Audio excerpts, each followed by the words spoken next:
Kumusta?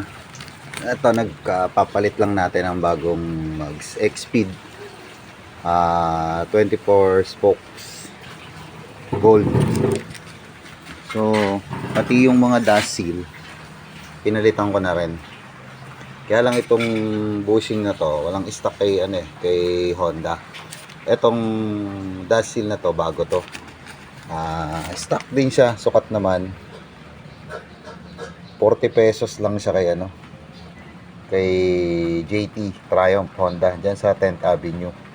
So mura. Original pa. Tapos ang naging problema namin dito, ito, kung mapapansin nyo, masyadong malaki ito, space na to. So ang ginawa namin, yung binili kong mugs na to, meron siyang goma dyan na protection para hindi magasgasan. So ang ginawa namin, kinupit namin pabilog, sinalpak namin para may takip lang yung bearing. Kasi hindi pwedeng wala siyang wala siyang takip. Dahil yung original na dust seal ay hindi kasya masyado malayo. Kung nakikita nyo sa video. Yan, ito yung original dust seal, tumakintab. So ito nakalubog to. May takip yan. Yan lang magiging problema nyo dito sa X-Speed na mugs. Ito malaki. Pero kayo mag-alala, galingan nyo lang magsukat nito. Gupitin nyo lang pabilog yung goma na kasama niya. Merong goma yung kasama na protection dito sa sa mugs para hindi magasgasan. So itong gulong ko ay 80-80. Kung nakikita nyo, 80-80 by 14 na Toro Rosso na gripper. Yan. Maganda siya. Palusong yung kalsada namin dito. Tapos lagi pang basa kasi barado yung mga kanal. Hindi naman siya madulas. Ayan o. Gripper. Yan. Tapos ang sukat nitong unahang mugs na to, tubeless din siya. Tubeless. Ang sukat niya ay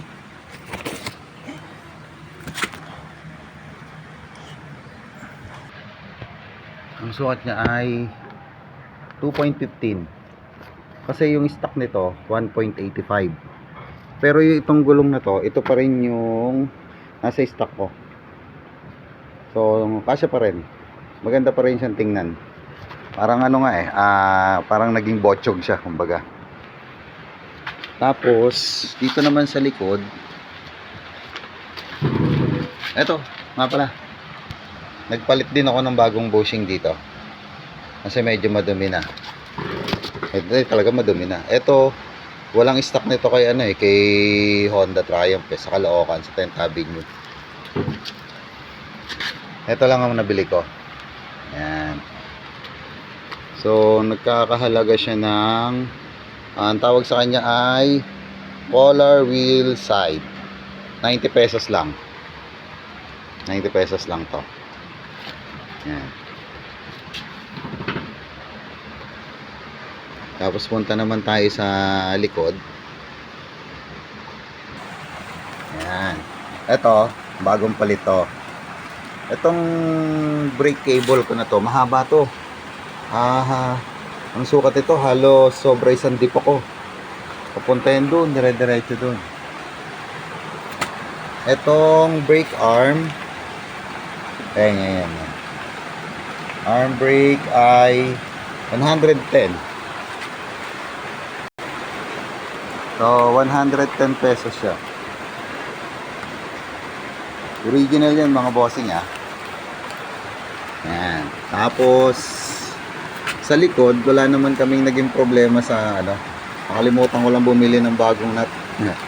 Ganda ng mugs pero yung nut luma na. Ang sukat naman ito sa likod ay sensya na kayo, umuulan ay tubeless din. Ang sukat niya ay 2.5. So tong gulong ko gripper din na Toro Rosso tubeless. 8090. 8090. So ganyan magiging itsura niya. Kaysa kayo madumi yung ano. Walang problema. Walang problema kahit 8090 lang yung ano, sukat. So nag-aalangan nga ako nung una kasi sabi nga nila baka daw magpalit ako ng ano, ng gulong. Kasi masyado daw malapad tong X-Speed na ano, na mags. So ayos naman siya. Ngayon yung pinakang guhit ng ano, ng gulong. Ganda pagkakalapat. Doon ko ito pinalagay sa may machine. Parang maganda yung lapat. Ayan. Okay din naman tong gulong na to. So, yan, hindi ko na napakita ko na paano namin mga pinalitan. So ito, at itong spring. Spring ng preno, pinalitan ko na rin. Wala kasing stock nito eh. Saka ito, kaya hindi ko napalitan. Pero, ang spring niya ay ayun, spring brake cam. 25 pesos lang, mga sir. Ayan. 25 pesos na. May bago ka na. Ang binayaran ko lahat ay 305. 305. Puro original na yung mga nabili ko na yon. So kung meron pang mga stock sana nito tsaka nito, siguro nasa 500 kasama yung mga nasa harapan kong mga pinamili. So subukan kong buuin ulit tong lahat ng mga lumang piyesa nito. Buuin ko ng puro stock lang muna. So susunod natin na ano, napunta sa 10th Avenue. Natanongin ko kung magkano to. Ginangat-ngat kasi ng mga alaga ako. Saka kaya sa akin nakakalawang. Napakabilis kalawangin kasi naiihian. Nakita nyo yung sa ADP ko. Ayan, ano agad ng ihi. So, kaya tinatakpan ko siya ng plywood. Eh, syempre, hindi naman natin pwedeng awayin yung mga asa natin. Tayo na lang mag-a-adjust. So, isa pang ano dito, itong pito na to, kasi kinuha ko lang sa shop ko eh. Sabing ganun nung ano, nung gumagawa ng anong kakabit ng gulong to. Dapat daw hindi ito. Pero sa susunod pa, palitan na natin to. Ayan, Toro Rosso, maganda to, mura lang. Ang bili ko sa shop nito, sarili ko shop, bumibili ako. Wala pang 2,000. Pero yung ano niya, yun oh, parang angel. Parang angel yung mga ano niya, gatla niya. Ayan. So, susunod natin gagawin yung mga fairings naman, tapos itong magneto para ano, babalik natin siya sa lahat sa dati niyang itsura kasi talagang napabayaan na siya dahil ito rin yung gamit ko sa trabaho eh. So far ang performance naman ito, yung mags na to okay naman at gwapong tingnan. Madumi lang talaga yung beat kaya ganyan, pero kahit madumi yung beat madadala niya na yung ano, yung itsura. Ayan siya. Ayan, diba? Ang botsog tingnan ng mga gulong. 8080 at 8090 by 14 tubeless Toro Rosso gripper at saka X-Speed 24 spokes gold.